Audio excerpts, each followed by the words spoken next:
Please. So friends, thank you.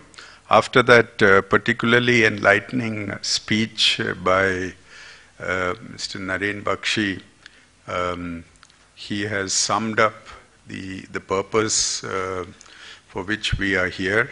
Let me now describe how we went about it. I think Professor Reddy has already told us the inception of this idea of having an innovation conclave, which we have now decided, we meaning the people of the Bitosa Bangalore chapter, who, we feel that this should be something which we should continue in the following years and keep a special focus on this, apart and not make it a part of the leadership summit as we have done this year. So we formed a committee consisting of Mr. Naren Bakshi, who is our chief guest and the driver of this, Mr. Sanjay Nayak, 81 to 85 batch. I'll be saying the batches also for the benefit of those who would like to know from which batch they are from. And Sanjay Nayak, as we all know, is the CEO for Tejas Networks. Then we have Mr. Indus Khaitan, 92 to 96 batch. We have Mr. Samir Sisodia, also 92 to 96, and Ramesh Agarwal, whom you heard before this, who has been Master of Ceremonies, so to say, and Varun Pandey, the driving force behind the Bitosa Bangalore chapter. Besides myself, I am from the 64 to 69 batch, and we formed a committee.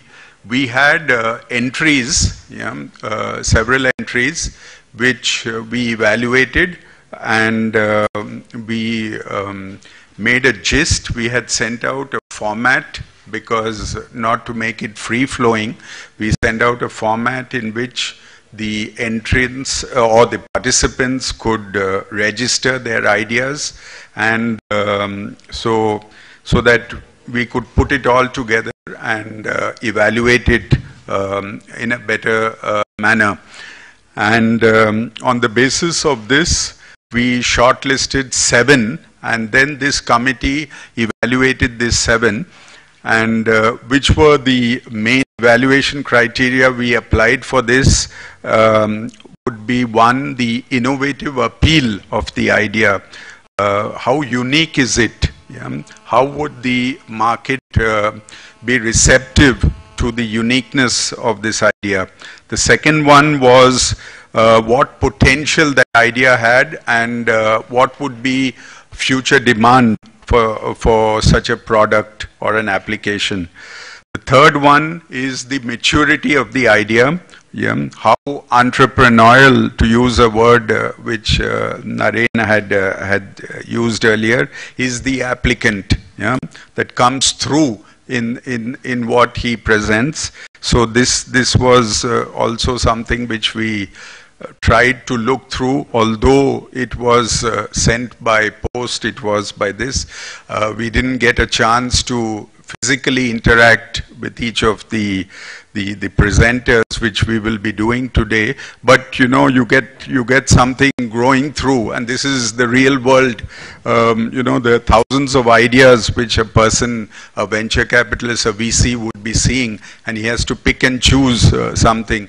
So he does it on basis of secondary data which is there. So we tried to figure that out also. Then the next one we used it is the translation potential to business, which is the last point which Naren had mentioned also. Finally, when somebody, a VC or an angel, this thing is going to put money, he's going to look at that. How does this unique idea translate to business? And the marketability of the idea. There are great ideas. We've heard about the Sony story, how Walkman became a success. I'm sure all of you know about that. While walking through